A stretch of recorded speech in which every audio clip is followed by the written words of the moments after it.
Rogério Marinho, satisfação mais uma vez estar recebendo o senhor.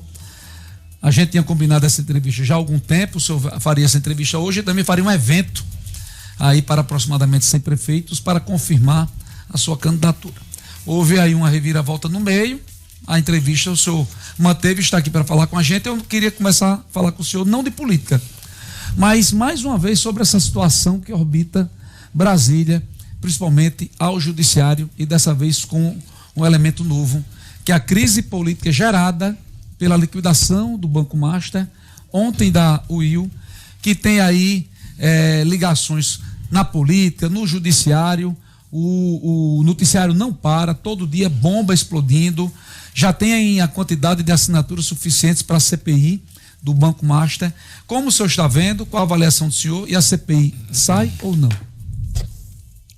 Bem, boa tarde a todos, obrigado aí pela oportunidade, né? Eu acredito que esse momento é um momento, para mim, né, não está sendo fácil ainda. Estou digerindo aí a decisão que foi externada ontem, né? Mas antes de falar dessa decisão, acredito que a pergunta que você me faz é a relação da questão do Banco Master, né? Olha, o Banco Master claramente houve falha nos controles feitos pelo Banco Central, né, que permite o funcionamento de instituições de varejo, de atacado no país, e claramente houve uma alavancagem, ou seja, os ativos que foram oferecidos ao mercado tinham fragilidades, não valiam o que foi atestado ou validado pelo próprio banco e pelos auditores ou pelas empresas que foram contratadas, e foram vendidas através de CDBs, pagando inclusive uma taxa bem acima, né, das taxas ofertadas pelo governo, que é a CDI, né, até 140% acima de CDI. Então imagine que a Selic é 15%, se paga 40% a mais. Então ele certamente estava oferecendo uma espécie de prêmio muito elevado, gerando desconfiança no mercado, e em algum momento essa pirâmide ruiu, né? Nós temos aí também uma venda dessas CDBs, né, e de ativos do banco para quase, me parece que 20 ou 22 unidades federativas, né, de prefeituras e governos estaduais, principalmente para fundos previdenciários. E, como se diz no interior, cada pena que se puxa vem um frango inteiro, né? Vem a galinha inteira, né? Então é um emaranhado de situações que envolvem muitas pessoas importantes no país. Nós estamos vendo inclusive envolvimento de pessoas ligadas ao judiciário. Eu quero lembrar que quando a Lava Jato chegou perto, né, do Supremo Tribunal Federal, melou-se o processo inteiro, né? Quem era bandido, quem havia delatado, quem havia confessado crimes, quem havia devolvido dinheiro, né, de repente teve as suas sentenças e as suas ações declinadas, acabadas, e voltou-se a estaca zero. Então nós temos que agora olhar com muita atenção o que está acontecendo. Já há um número suficiente de assinaturas de uma CPI na Câmara, outra no Senado, e de uma CPMI, que é uma CPI mista, né? Isso depende, é claro, né, da discricionalidade de cada um do presidente das casas, mas eu acredito que haverá uma pressão muito grande, tanto dos membros do parlamento como da própria sociedade, porque não acredito que poderá haver controle sobre essa situação, né? A própria imprensa todo dia traz uma novidade a respeito do assunto, né? E eu acho muito pouco provável que se consiga abafar o assunto no reinício agora do Legislativo. Senador, o senhor soltou a nota semana passada, se mostrando indignado e mais uma vez reafirmando o que o senhor já disse aqui em entrevistas, através das suas redes sociais, de uma perseguição que o ex-presidente Jair Bolsonaro é alvo por parte do judiciário. Como é que o senhor viu essa decisão de mudar ele da cadeia, da cela da PF para a Papuda? Bom, só deixar claro que eu assinei a CPI do Senado e a CPMI mista, né? Então estou aguardando aí o que vai acontecer e vamos pressionar dentro do nosso mandato o presidente do Senado para que haja essa instalação e se apure, né, esses desmandos e quem se beneficiou deles. Olha, em relação ao presidente Bolsonaro, a gente não pode se deixar vencer, não pode se abater, não pode cansar de denunciar o que ocorreu. Em algum momento a história fará justiça ao processo que nós estamos vivenciando. É evidente que os ânimos estão acirrados ainda, o país ele está polarizado, está dividido. Eu assisto, leio declarações, depoimentos de pessoas que reconheço como pessoas sérias, como pessoas qualificadas, mas que dizem, que falam, que professam situações que vão na contramão do bom senso, da lógica, da jurisprudência, né, do que sempre aconteceu no país. Então, o que era a lei, ela é relativizada, ela é modificada. Nós estamos vivendo o que eu chamo de jurisprudência de exceção, ou de exceções, né? Então, a primeira vez em que nós vemos na história recente do nosso país um ex-presidente sendo julgado, não na primeira instância, mas diretamente no Supremo Tribunal Federal, sem direito a um duplo grau de jurisdição, né? Na contramão, inclusive, do que dispõe o Pacto de San José da Costa Rica, né? Do qual o Brasil é signatário. E é pela primeira vez também que um presidente, na contramão da Constituição, ou um ex-presidente, é julgado não pelo plenário, mas por uma turma. E uma turma onde há pelo menos 2 inimigos públicos do presidente. Um é o ministro Flávio Dino, que antes de ser ministro, ingressou com uma ação pessoal dele contra o presidente Bolsonaro. Ele tem um problema pessoal, uma desavença pessoal com o presidente, e ele descumpre inclusive a lei da magistratura, na hora em que ele, como alguém que é sabidamente desafeto do presidente, não se julga impedido, né, para fazer o seu julgamento. E o outro, todos conhecemos, é o ministro Alexandre de Moraes. Alexandre de Moraes, ele tem um histórico de desavenças pessoais com o presidente da República, com o Bolsonaro, que é absolutamente notória, né? Então, isso por si só contamina o processo, né? Nós vimos de que forma o processo se deu, a celeridade do processo, a falta de paridade de armas, o fato de que todo o embasamento do processo é em função de uma delação que foi modificada 8 ou 9 vezes e nem por isso foi descartada, né? Então o cidadão claramente mostrou que não estava confortável no depoimento que deu e fez declarações à imprensa nesse sentido. Então, todo o processo contaminado, e nós esperamos que a história faça justiça, mas nesse meio tempo o que nós podemos fazer é o que estamos fazendo. O deputado Nicolas Ferreira nos mantemos indignados e mantemos essa pressão para que o presidente tenha um tratamento mais digno, uma vez que ele tem 70 anos de idade, tem comorbidades públicas, sofreu 4 intervenções cirúrgicas agora no cárcere, já tinha havido, em função da facada que levou, mais 5 ou 6 operações. Então, eu espero que nós possamos evoluir pelo menos para uma prisão domiciliar, e quando ganharmos a eleição, o presidente ser indultado. Bruno, ele e os demais. Duas perguntas, porque como são assuntos correlatos, a gente não criar outras abas e a gente não consegue, a gente se perde, né? Gostei da tecnologia das outras abas, vamos lá.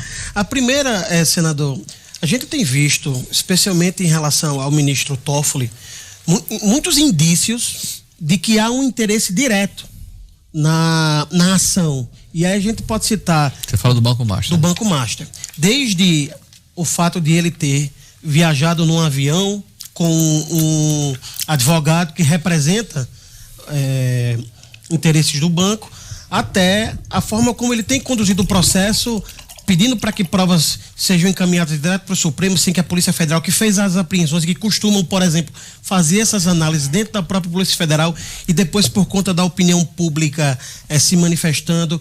Inclusive, o que tem se dito é que o caso do Banco Master pode ser a caixa de Pandora de Brasília pela quantidade de ligações que esse caso pode ter. Se fala, dentre outras coisas, que no Congresso Nacional existe uma bancada do Vorcaro.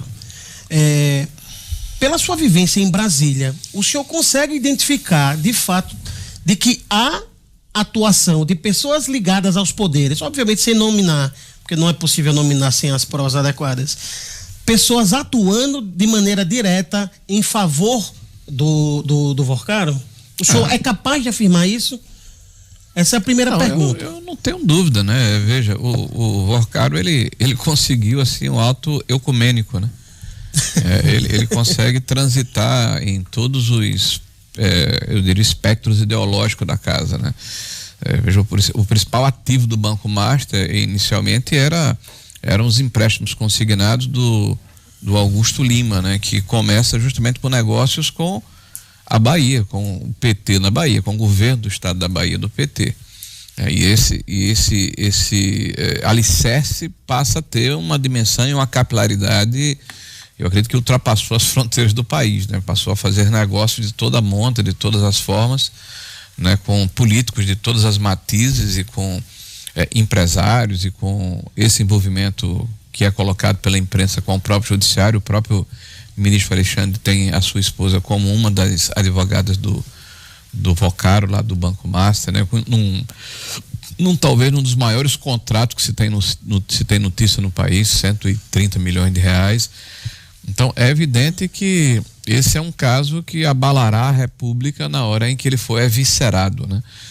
O Banco Central tem que ter cuidado, mas tem que cumprir a lei, porque nesse processo de liquidação, veja, o processo de liquidação, ele torna público tudo que ocorreu nas entranhas do banco, as comunicações que foram feitas, né, as decisões que foram tomadas, as atas dos conselhos, o conselho fiscal do próprio banco, né, as tratativas, os contratos, os ativos que foram comprados, o grau de risco desses ativos. E por isso me parece que houve uma queda de braço do próprio Tribunal de Contas da União, através do ministro Jonathan, né, de trazer para ele essa liquidação e eventualmente até suspender essa liquidação, que foi repelido por praticamente todos aqueles que entendem do assunto, né, que como se fosse uma interferência indevida. Então nós estamos diante aí de uma granada que foi retirado o pino, né, que está literalmente no colo do ministro Toffoli, que trouxe para ele essa responsabilidade, na minha opinião, de forma indevida. Eu quero deixar isso claro, porque o nexo que foi utilizado para trazer isso para o STF foi uma proposta de um contrato que não foi efetivado entre um deputado, que é o Barcelar da Bahia, onde ele oferece um imóvel ao Vocaro. O oferecimento de imóvel você recebe até no seu telefone aqui. Quer comprar um imóvel, quer dizer, uma coisa que um documento de uma proposta foi o motivo para que esse processo ele fosse avocado da primeira instância para o Supremo Tribunal Federal. Foi o motivo, por exemplo, que o Toffoli utilizou para retirar todo o sigilo telemático e fiscal do Vocaro da CPMI e do INSS e envolver num grau de sigilo e abrir apenas para o presidente Davi Alcolumbre, né? Então tem muitas histórias mal contadas, né? As tentativas de encobertamento ou de blindagem me parece que estão ficando cada vez mais óbvias. Lobbies muito pessoas muito poderosas envolvidas, mas como eu disse aqui, Bruno, assim, parece um dique que tá estourando. Então você bota o dedo aqui, aparece um furo ali e assim sucessivamente. Senador, a segunda pergunta é em relação ao que o Bruno pontuou sobre o ex-presidente Jair Bolsonaro. O senhor pontuou que o processo que conduziu Bolsonaro à prisão teria sido feito de maneira equivocada por uma série de razões. Mesmo o STF argumentando que trouxe para si o processo pelo fato de o caso estar relacionado à presidência da República, o fato de o caso ter outras pessoas com prerrogativa de foro e que por isso se associaria a essa questão, e o tipo de crime que foi imputado, que é em relação ao golpe de Estado. O senhor falou em polarização. Essa polarização, ela não passa, obviamente, e para que ela chegue ao fim, ela não passaria necessariamente de que todas as partes pudessem reconhecer em alguma medida as suas falhas, os seus erros, os seus excessos. Por que eu pergunto isso? Porque em momento algum a gente tem visto, por exemplo, no momento em que se fala da defesa do ex-presidente, algum nível de reconhecimento de que toda aquela turba que foi construída e que resultou no dia 8 de janeiro, ela tenha sido provocada de alguma forma pelas ações que foram tomadas ao longo do tempo. Não é difícil acabar com a polarização quando os dois polos continuam agindo da mesma forma? Olha, Bruno, veja, na hora em que os fins justificam os meios, há um processo que é atacado, eu diria, o cristal é quebrado, né? Eu estava lendo ontem, eu acho que um artigo, vou me lembrar já do nome aí lá no Estadão. No Estadão a gente tem que ler até por dever de ofício, mas em alguns momentos eu fico até meio preocupado em ficar buscando informações no jornal, porque tem situações assim que constrangem a todos nós. Mas esse artigo fazia uma correlação entre a Lava Jato e o que está acontecendo agora nesses inquéritos intermináveis, né? Por que a Lava Jato foi definida como um processo em que houve uma contaminação? Porque se definiu que a relação de conversa que existia entre o juiz e o Ministério Público contaminou o resultado das sentenças que foram prolatadas. No caso do Moro, conversando com promotores públicos. Em qualquer comarca do interior, e eu peço aqui, inclusive, a que estão nos assistindo, o testemunho. Em qualquer comarca do interior, o juiz e o promotor público ficam no mesmo espaço físico. Aliás, em alguns casos, ou em muitos casos, em municípios menores, eles dormem na mesma residência. É evidente que eles conversam. É evidente que eles trocam informações. É evidente que eles interagem entre si. E isso nunca foi motivo de conluio. Mas o problema é o teor das conversas, vamos lá. Veja, as conversas que foram expostas do Moro e que eu tive o cuidado de olhar, tipo assim, olha, esse tipo de observação que o senhor faz, eu não posso, não é uma prova que eu possa levar em consideração na definição aqui de culpabilidade. Essa é uma prova que não me interessa, que não serve pra gente. Esse foi o nível das conversas que eu vi. Aí você vê um Tagliaferro, por exemplo. Aí vamos fazer a comparação que está acontecendo no Brasil. Então isso anulou condenações de bilhões de reais, 70 e tantas delações. Detalhe de pessoas que confirmaram, pessoas que devolveram 6 bilhões de reais. Olha o nível. Aí agora o Tagliaferro, por exemplo, denuncia e mostra gravações e documentos que foram comprovados de que o juiz auxiliar do ministro Alexandre de Moraes, pretensamente em nome do juiz, porque fala em nome do ministro, fala em nome dele, só olha, fulano e Beltrano, Eduardo Bolsonaro e a revista tal, é Oeste, se eu não estou enganado, elas precisam ser processadas. Não tem nada contra eles. Use a sua criatividade. Olha o grau de seriedade do processo. Então me parece, vou fazer uma correlação histórica. Beria, o chefe da polícia secreta de Stalin na União Soviética. Me aponte o homem que eu acharei o crime. Esse cidadão que faz a denúncia no Brasil, que é o Tagliaferro, o denunciante que deveria ser protegido pelo Estado brasileiro. Quem denuncia alguém, vamos apurar. Esse cidadão, ele está exilado. Autoexilado. Está dentro de um processo porque vazou informações. Os seus salários foram congelados. O seu passaporte foi retido e ele hoje é réu. O acusador é réu. E quem o acusa? Não, desculpe, quem o julga? O acusado. Em que momento? E quem o julga é o acusado, é aquele que está sendo denunciado. Então, veja, eu faço aqui um paralelo seguinte, se eu entrar aqui no mérito da questão, a gente tem uma... A gente passa 2 anos eu tenho uma aqui posição, você tem uma outra. Eu estou dizendo o seguinte, a forma como as coisas estão acontecendo. E a relativização do que é o direito. Porque a imprensa brasileira passou 3 anos, 4 anos de Bolsonaro e 3 anos pós-Bolsonaro, dizendo o seguinte: Bolsonaro tem arreganhos autoritários. Então, se ele tem arreganhos autoritários, nós temos o dever de segurar esses arreganhos autoritários. Então, as instituições têm que se armar para impedir que ele continue autoritário. E para isso, se estuprou a Constituição brasileira. Aí o que é que os grandes jornais estão dizendo agora? Não, Bolsonaro não é mais um perigo, então vamos voltar ao leito original da Constituição. Eles mesmos admitem, todos os grandes jornais, Globo, Estadão, Folha, os grandes editorialistas, né, os grandes colunistas, não, nós passamos do ponto, nós agredimos a Constituição, mas naquele tempo era normal, era possível, era aceitável. Então se ultrapassou a lei para se impedir que Bolsonaro continuasse na vida pública. Mas o senhor ele já está fora da vida pública agora. Não, porque você está perguntando sobre mérito, Bruno. Não perguntei sobre mérito. É claro que você está perguntando o seguinte: não houve o crime, não houve o excesso, não houve isso. Gente, claro, é uma polarização, mas crime não. Eu sou testemunha. Mas eu não falei em crime, eu falei em excessos. São coisas distintas. O presidente sempre foi alguém que foi criticado por ser excessivamente sincero. tá? Ele é uma pessoa que nunca teve filtro quando falava. Mas entre a falta de filtro e, por exemplo, desmonetizar uma rede social, né, perseguir alguém, impedir que as pessoas possam se expressar, impedir que a imprensa possa colocar o que sente, o que pensa. Quantas pessoas disseram que Bolsonaro deveria ser morto? As licenças poéticas, não, pega uma cabeça de Bolsonaro e joga como futebol. Se você chamar Lula de ladrão, você é processado. Se você chamar Lula de ladrão, você é processado. Senador, olha então, só. olha a diferença do que está acontecendo no Brasil. Eu fiz a pergunta sobre os excessos. Por que isso? Só para concluir, tá, Bruno? Só para concluir. Vontade. Só para concluir. Eu falo dos excessos porque, se eu citar aqui 3 exemplos básicos de Bolsonaro, como, por exemplo, reunir diplomatas para estimular a representantes de outros países a desconfiança sobre o processo eleitoral brasileiro. Esse é um dos exemplos. Outro a gente pode citar o estímulo, dentre outras coisas, das pessoas a animosidade contra outros poderes.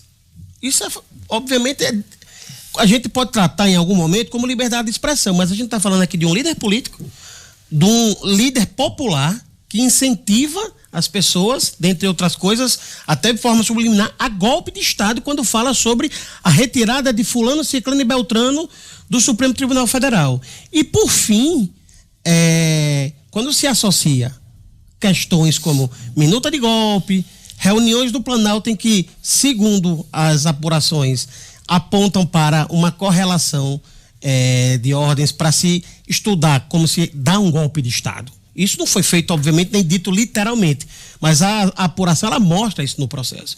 Então, o que eu estou perguntando aqui, de forma muito objetiva, não houve excesso durante o governo Bolsonaro que precisa ser reconhecido os erros para permitir, por exemplo, que o outro veja que também errou? Óbvio que erros precisam ser reconhecidos de ambas as partes. Aí eu pergunto, a polarização, agora de maneira objetiva, ela só tem fim quando as pessoas olham para si e reconhecem onde erraram? Bom, primeiro, quem ganha é quem tem gestos. Sempre foi assim na história do mundo. Quem ganhou não virou a página e tem um retrovisor maior do que o para-brisa. Não tem estatura de líder, que é o caso de Lula, que sempre estimulou a divisão entre nós e eles. Você fez 3 afirmações. Eu reputo todas as 3. Perfeito. Né? Eu acho que são fatos que, na verdade, vão na contramão do que você acha. Por isso que eu estou falando, foi discutir mérito. Não, primeiro, minuta de golpe. Se você ler os autos do processo, até hoje não apareceu. É uma coisa, um papel apócrifo. Não apareceu ainda quem foi. Mas em uma versão. Sim, se você pegar a denúncia da Procuradoria, se infere, né? Se supõe. Meu amigo, eu vou dizer uma coisa a você. Se você, qualquer estudante de direito, antes de Alexandre de Moraes, porque depois de Alexandre de Moraes mudou toda a legislação, né? Toda a doutrina, né? Todo o código de processo. Mas antes de Alexandre de Moraes, jogaria na lata do lixo essa acusação. Tá? Essa questão de você reunir embaixadores. Me diga uma coisa, qual é a missão do presidente da República? É ter interlocução com outros países? Sim, né? Eu vou responder por você. Perfeito. Essa interlocução do presidente do Tribunal Superior Eleitoral se reuniu com outros países? Com embaixadores de outros países? A depender do tema, sim. É claro que não, porque aí eu vou dizer o seguinte, quem vai discutir com os Estados Unidos, por exemplo, a questão das sanções, não é o Itamaraty, nem o presidente da República, sou eu. Eu vou ficar à vontade. Não, a Constituição brasileira diz que quem tem interlocução com outros países é o chefe do Estado brasileiro, que é o presidente da República, ou quem ele determinar. O senhor Fachin fez uma reunião com os embaixadores. Por que ele fez a reunião com os embaixadores? Antes do presidente. Para fazer política institucional. E o presidente faz a mesma coisa. O que foi que ele disse nessa reunião? Existe um processo aberto. Olha o crime que o presidente Bolsonaro cometeu.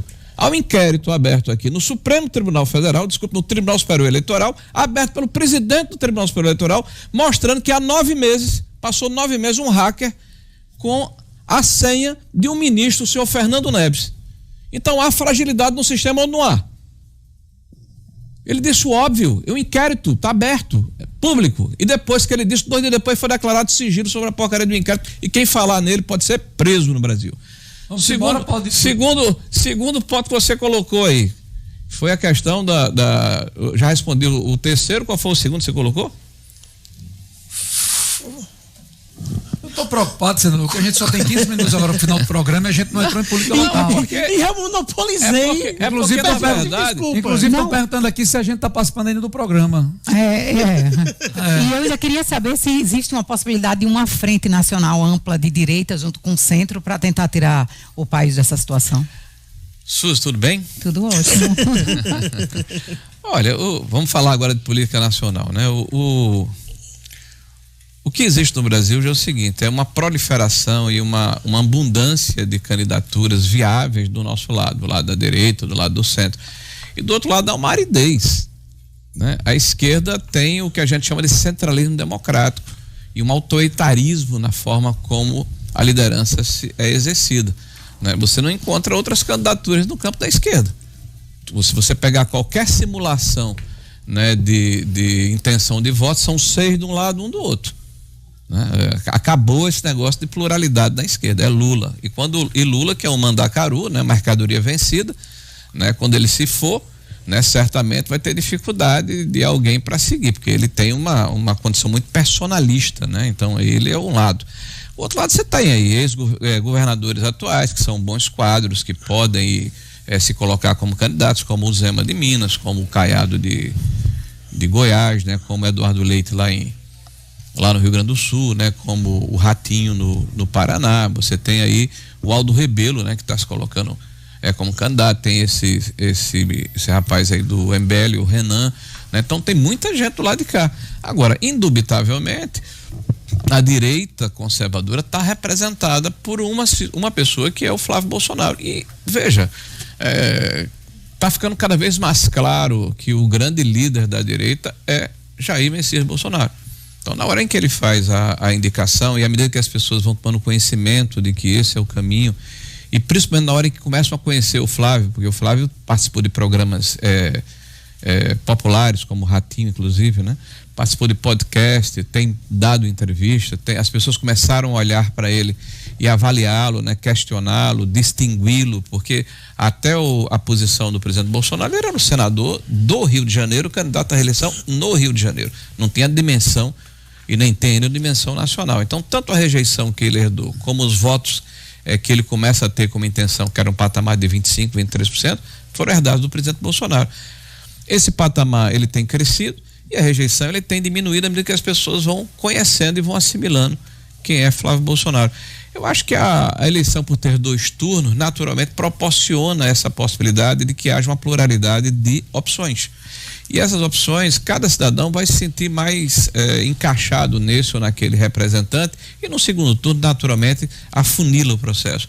O Chile, por exemplo, recentemente foi um exemplo de um primeiro turno onde o governo do Boric, né, teve um representante, uma senhora, inclusive uma mulher, que teve pouco mais de 30% dos votos no primeiro turno, e 4 ou 5 representantes mais à direita. Ela venceu o primeiro turno. No segundo turno eles se uniram e o candidato mais conservador foi vencedor do pleito, porque os outros se uniram em torno dele. Eu acho que vai acontecer a mesma coisa, um pacto entre os outros candidatos, de que nós temos um adversário comum, né? E cada um leva a sua mensagem, quem chegar no final vai receber o apoio dos demais. Senador, algumas pessoas ligadas ao PT, outras à União Brasil nas redes sociais, desde a noite de terça-feira, dizem que o senhor teria achado a saída honrosa para desistir de ser candidato ao governo do Rio Grande do Norte. Eu até falei sobre isso aqui, da parte que eu acompanhei. Qual a sua opinião? O senhor vai mesmo participar do projeto nacional, mas vai ficar acompanhando aqui a eleição local? E como culminou Álvaro Dias virar o candidato desse grupo que o senhor hoje representa? Olha, primeiro, a decisão que eu tomei não foi uma decisão fácil para mim, tá? Eu não sei se eu posso dizer minha idade aqui, mas por incrível que pareça, eu tenho 62 anos de idade, né? E a primeira vez que eu estive na praça pública falando para a população, eu tinha 10 anos de idade. Meu avô era candidato ao Senado em 1974. Então eu sempre gostei da política, acho que a política é a ferramenta de transformação da vida das pessoas. Respeito muito a opinião diferente que necessariamente as pessoas têm que ter, que é visão de mundo, né? Cada um constrói, né, a sua história, busca as suas referências e se sente confortável com elas. Então a democracia liberal é bem isso, né? Cada um pensar de uma forma diferente e nós buscarmos, né, ou uma maioria, porque eu acho que o consenso é muito pouco provável, mas respeitando sempre aqueles que são vencidos eventualmente, que no futuro podem ser vencedores, é a alternância natural do processo político, né? Então eu consegui ao longo da minha vida pública chegar a uma posição que me proporcionou, né, a oportunidade, né, de organizar um projeto para o estado do Rio Grande do Norte. Eu passei o ano 2025 percorrendo o estado do Rio Grande do Norte, conversando com as pessoas, né, buscando solução para os graves problemas que o estado enfrenta. Preparamos uma alternativa, pelo menos uma espécie de início de proposta de resolução em várias áreas distintas, que é o Rota 22, né? E havia comunicado ao meu partido a minha disposição de me candidatar ao governo do estado. Só que eu acumulei ao longo desse período a função de secretário-geral do PL, que é o maior partido do Brasil, líder da oposição no Senado da República, e naturalmente pela minha relação e pelo que nós construímos ao longo do tempo, uma afinidade muito grande com o presidente Bolsonaro. O presidente, na hora que escolhe o Flávio, né, me pede que eu ajude na empreitada, na caminhada. O Flávio, quando tomou a decisão, me procurou, pediu que eu verificasse a possibilidade de me dedicar exclusivamente à campanha dele. Eu disse a ele no primeiro momento que iria refletir, que ia pensar, mas que achava muito pouco provável que eu pudesse refazer meu caminho. Mas aí o presidente Bolsonaro me mandou 2 ou 3 mensagens, e a última na quinta-feira passada, através do seu advogado, onde ele me faz esse pedido. E um pedido do presidente Bolsonaro para mim é uma convocação, né? Porque eu fui testemunha, né? Eu convivi com o presidente Bolsonaro e eu sei e senti isso de perto, né? Que ele é uma pessoa completamente diferente dos políticos e da classe política brasileira que eu conheci e convivi. Alguém que teve coragem de enfrentar o sistema, né? Que paga um preço por isso, né, que não se deixou corromper, que não permitiu o aparelhamento da máquina pública, que tomou decisões extremamente duras, que evitou, né, esse toma lá da cá que a política determina ao máximo possível. Claro que houve ou aconteceram concessões, mas muito pequenas em relação ao passado e ao presente, né? Então ele, para mim, foi uma grande referência de homem público, né? Me deu a oportunidade de participar do seu governo como ministro de Estado, né? E nós estamos vivendo um momento muito especial no Brasil, muito desafiador, né? Onde desde 2002 nós temos quase 18 anos de governos do PT. Isso tem feito muito mal ao Brasil, e eu tenho a responsabilidade de, ao mesmo tempo, e a gratidão, a solidariedade, a lealdade ao presidente, né? Também o meu senso de dever de que é importante somarmos esforços para fazemos a diferença e vencemos as eleições presidenciais. E aqui no estado do Rio Grande do Norte, Bruno, se você me pergunta, é evidente que o partido que tem 7 deputados estaduais e vai ter 8 daqui a pouco, na janela do mês de março, 1/3 da Assembleia Legislativa, né, que tem 3 deputados federais, quer dizer, 40% da bancada federal, que tem a mim como senador da República, que tem 29 prefeitos, tem mais de 200 vereadores, que hoje tem uma base organizada em 130 e tantos municípios do estado do Rio Grande do Norte, que conta com uma relação, com uma sinergia muito forte com a sociedade civil organizada, de entidades, de associações as mais diversas. Eu não posso simplesmente me ausentar do processo porque fui para uma outra missão, mais importante que ela seja. Por isso também passamos os últimos dias conversando com os nossos parceiros políticos, né, do nosso grupo, que ninguém vai para lugar nenhum sozinho, né, em especial o Paulinho Freire, que é um amigo que eu tenho há mais de 50 anos, desde os bancos escolares, né, com o senador Stevenson, com quem eu aprendi a conviver e a respeitar, e estabeleci uma amizade e uma confiança muito forte no nosso período como senador da República juntos, né, e o próprio Álvaro Dias, que foi o nosso parceiro quando prefeito da cidade do Natal.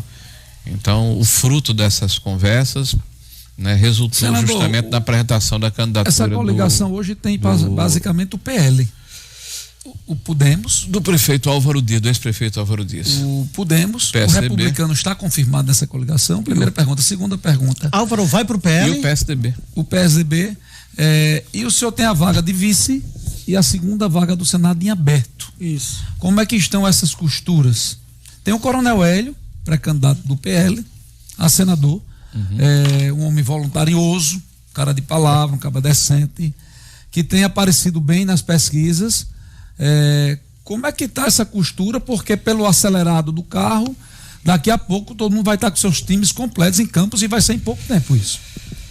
Olha, a exemplo dos outros grupos políticos, nós estamos fazendo a nossa parte, né? Você sabe, porque você é uma pessoa que acompanha a política, participa dela, que normalmente as chapas se arrumam do ponto de vista majoritário muito próximo ao período das convenções partidárias. Na hora em que você fecha uma chapa, você também fecha a possibilidade de atrair outros grupos políticos, né? Então a nossa preocupação foi um núcleo central para não repetirmos o erro de 2022. Houve muita procrastinação na escolha da candidatura ao governo, e isso nos prejudicou. Então nós temos o nosso candidato ao governo do estado. Já há um compromisso nosso com o senador Stevenson, com a saída do Álvaro, que poderia ser candidato ao Senado. Abriu-se essa perspectiva no Senado da República. Hoje, claro que o grande favorito é o Coronel Hélio, né, por tudo que ele representa, pelo trabalho que ele vem fazendo, pela sua seriedade, pela sua convergência, pela sua afinidade com o que a gente pensa, né, as bandeiras que a gente tem, né, mas é um processo que a gente pretende conversar com os nossos parceiros políticos, né? Não vejo necessidade também de uma aceleração desse processo. A questão do vice-governador, da mesma forma, é uma maneira de atrair um outro grupo político que possa agregar. A candidatura de Álvaro, ela começa muito forte pelo recall que ela tem, né? Ele foi ex-prefeito de Natal por 6 anos, né? E como prefeito de Natal, naturalmente você tem uma capilaridade no estado inteiro, então não é um político desconhecido, já foi deputado estadual, deputado federal, né? Tem serviços prestados, é alguém que pode ser julgado pela sua obra, pela sua ação. O nosso grupo político, como eu coloquei anteriormente, é um grupo forte, é um grupo que está unido, está coeso, né? Marchará junto conosco nessa nova opção, até porque nós temos a responsabilidade também de ter aqui um palanque nacional para o senador Flávio, né? Nós temos feito algumas sondagens internas, ele começa muito forte, Flávio Bolsonaro, aqui no Rio Grande do Norte, surpreendentemente, né? O que nos anima muito nas eleições. A direita hoje no Rio Grande do Norte, ela está cada vez mais consolidada, inclusive interiorizada. E uma coisa importante, tá? Aqui eu não estou anunciando o resultado de pesquisa, mas eu monitorei durante um ano, por pesquisas sérias, né, a nossa performance. Então eu não tinha dúvida nenhuma que nós éramos competitivos para ganhar a eleição. E que há uma identidade muito forte do meu eleitorado, com o eleitorado mais conservador, mais à direita. E outros candidatos não têm essa identidade. É um voto mais fluido. O senhor falou em 3 deputados federais, em 7 estaduais, que vai chegar a 8, atualmente na bancada. Isso. Ontem se confirmou, agora é oficial, que a vereadora Nina Souza vem para os quadros do PL, não é isso? Isso. O senhor acredita que o PL mantém o desempenho da última eleição? Desempenho da última eleição de manter 3 federais, 7, 8 estaduais na eleição, ou poderá ampliar em 2026? Não, nós vamos ter uma performance melhor. Na eleição passada nós tivemos 4 estaduais, então eu acredito que a gente vai fazer de 8 a 10 estaduais. Na bancada federal nós fizemos 4 federais, né? Então hoje, pela nossa composição, 3 com certeza e 4 provavelmente, vai depender muito também da conformação das outras coligações. A gente sabe, por exemplo, que algumas pessoas da federação, alguns candidatos, ou pelo menos os que têm mandato do União Brasil e PP, mas eu não conheço a composição. Estranho ao senhor por ter tido parceria essa posição do União Brasil de pedir o mandato de quem quer sair do União Brasil para o PL? União Brasil não, o senador José Agripino, né, que preside a União Brasil, né, aqui no estado, né, não é a mesma posição, por exemplo, do prefeito Paulinho Freire, né.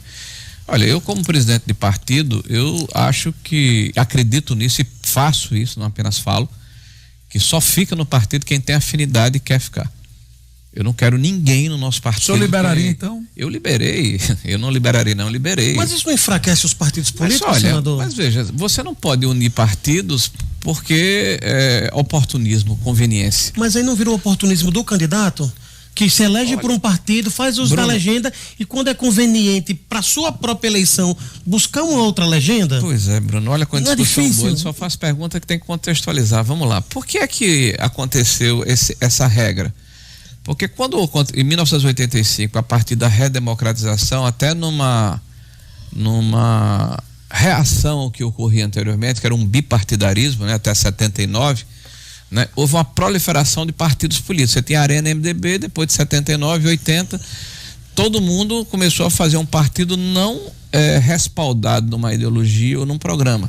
Perfeito. Mas numa possibilidade de fazer um negócio. Isso. Você chegou a ter 37 legendas representadas dentro do parlamento.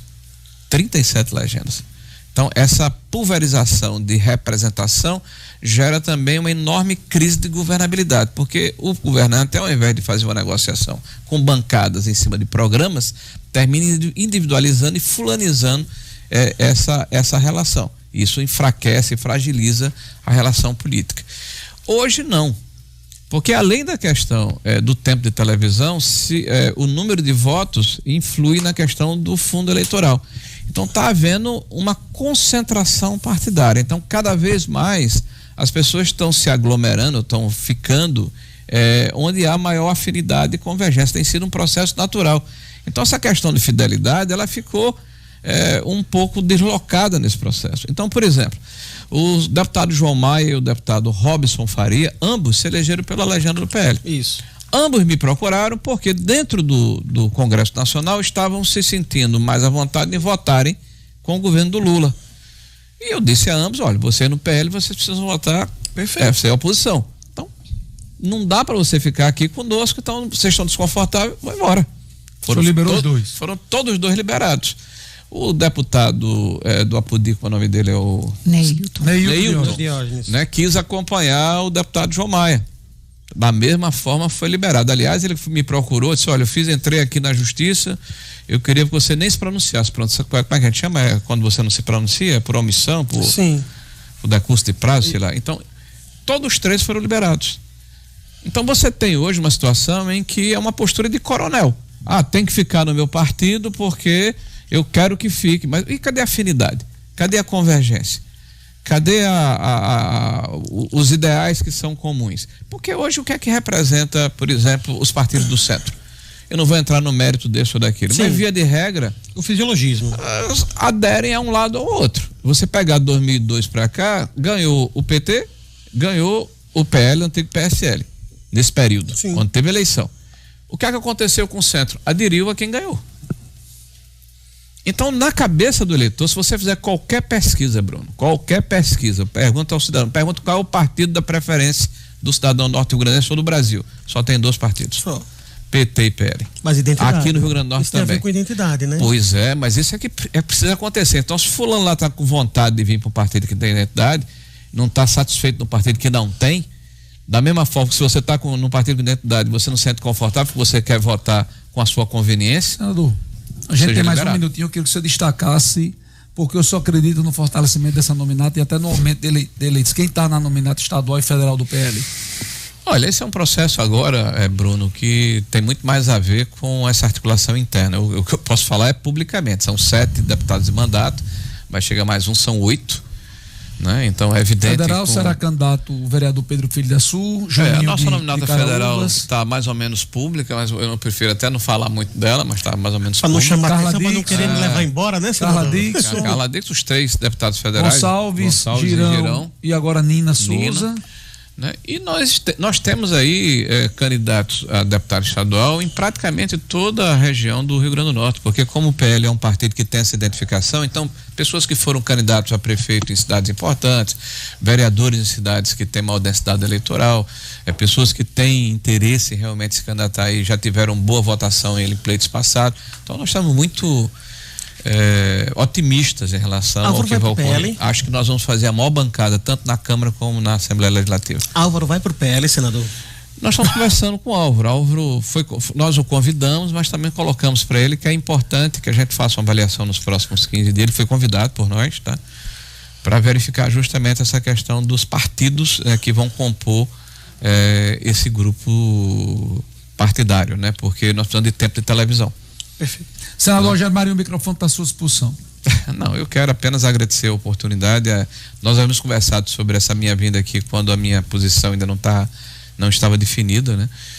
Eu desejo toda a sorte do mundo para o Rio Grande do Norte. Eu Para mim não foi fácil tomar a decisão de não me candidatar, é um desafio, o Estado está numa situação muito ruim, mas a gente vive de desafios, né? E quem acha que é impossível fazer diferente, então saia da política, né?